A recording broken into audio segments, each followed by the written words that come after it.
Hello, everybody. I'm Jaden Bax with Avenue Financial from Calgary, Alberta. I'm joined, as always, by my cousin, Mike Parkinson with DLC Lending Dominion Lending Centers, DLC Lending Centers, from Campbell River. How you doing, Mike? I'm doing great. I'm having a good Good. day, and the That's good. weather's so nice out here compared to you, I think. Always, always. I think we can basically always say that unless it's raining there. But in the winter, I think we can Right. definitely say I'd rather be in BC.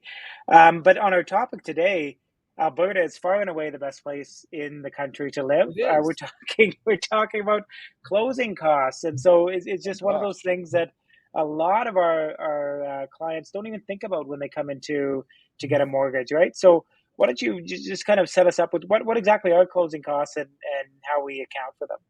Yeah, well, closing costs are basically extra costs on top of your down payment and deposit that you give the realtor. Um, you know, uh, the notary, lawyer fees, the title insurance costs, appraisal costs, and out here, like the lovely they call it the BC land transfer tax cost. So there's a lot of rules and regulations around that. First time buyers can get around that if they're buying under 500,000, which is pretty hard to do sometimes with the way properties are out here. But there's all kinds of stipulations between 500 and 525,000. There's partial rebates.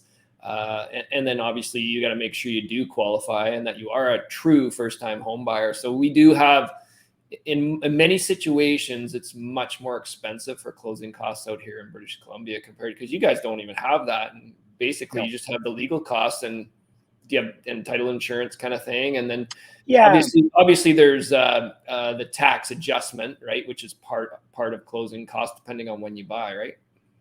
yeah, but like if we look at it from a strictly qualifying perspective, right? So generally speaking, lenders will say, we need you as a borrower to show that you have let's talk about the minimum, 5% down payment.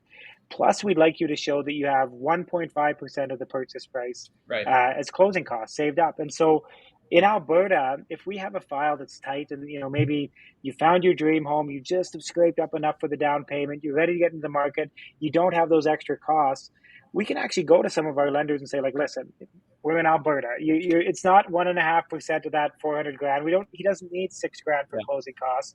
Here, that person can take the invoice from the lawyer, which is anywhere between $1,000 and $2,000, and that can be used by many of the lenders as closing costs in Alberta because really that's all that there is. And so, like even some of those other adjustments from a non-qualifying perspective, absolutely you need to have money to pay the tax adjustments, Yep. pay for a mover, and Yep. all the other kind of stuff that goes on with that. But from a pure qualification perspective, in Alberta, all you really need to show is the lawyer cost, and which includes the title insurance, because that's the only real cost in Alberta. So we're a little bit unique in that in Alberta. That definitely none of the land transfer tax and thankfully from a broker perspective, it makes our job a lot easier, right? Because we don't have to be giving clients any kind of advice. I've never thought about land transfer tax in my life, right? Yeah. Well, honestly, out here, lenders only they go with the 1.5%, just like you, and we can do the same thing if they're first time buyers, and uh, the 1.5% is going to be way too much for their closing costs. We can also get a quote from the notary lawyer, and they'll use that. That's fine. But it's my job to tell the clients, hey, here's roughly what your closing costs are going to be on top of your down payment. Like you don't want to be, you forget that big land transfer tax if they're spending 700 grand on a property. Uh, and the people get to closing and they're like, what's this? Right. Like that's going to be a big shocker. So every client I have, and as of you, I'm sure Jay, I do a closing cost estimate for them on top of their down payment, which is really important. You want to know those numbers.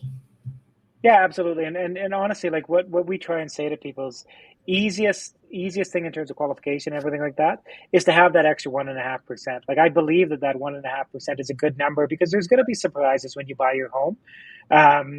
So, but if there's extenuating circumstances and you need to get around that a little bit, there are ways to do that, right? So, the big message for us, I guess, is that people come in and they expect you're doing their mortgage and they know about all the kind of basic costs that they're going to be paying in terms of lawyer Yeah. and all that kind of stuff. But they really kind of think the buying process, maybe you're paying when you're selling, but the buying process is free. Well, no, there's some extra cash you need to have. You can't put your last nickel into the down Oh, payment. totally. Because you're going to be starting your home ownership journey absolutely in the hole, because you're going to be putting that lawyer and the mover and everything else Right. on your credit card, right? So Well, and the land transfer, just so you know, out here, it's typically 1% on the first 200,000, 2% on the remainder. Okay, so on a $600,000 home, that's an extra $10,000 goes right to the BC government. Just so you know, it has nothing to do with me, the lawyer, the notary. It's just collected. So that's a lot, right, on a $600,000 purchase, and that's something that everybody would have to pay. Obviously, we have like new home exemptions and all kinds of things out there. That's why it's important to talk to people about this. But I'm just giving you an overall general amount. Even if you're a first time buyer and you buy over 500 grand and it's like 600 grand, you got to pay this amount. So it's something really important that you know that you got to have the money for. So. And that's why there's big time upside to working with a local guy. That's what, Mike and I try, and if anybody's buying in Alberta, he tries to send them my way, and vice versa for BC, because the local guys know this. I've never thought about, in my almost 6 years in the industry, I've never thought about land transfer tax once. Okay. Never had to think about it. So it's great if you're in BC.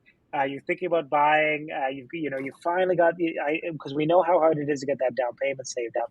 You finally got that down payment ready to go. Give Mike a call, and he'll tell you, that down payment is great, but you might want to budget in this much more because of X, Y, Z. And similarly, if you're in Alberta, but if you have that down payment saved up plus about $1,500, you're good to You're go, right? laughing. You're golden. You're golden. That's right. So, thanks for joining us again this week, guys. As always, love having you out, and we'll talk to you next week. See you next week.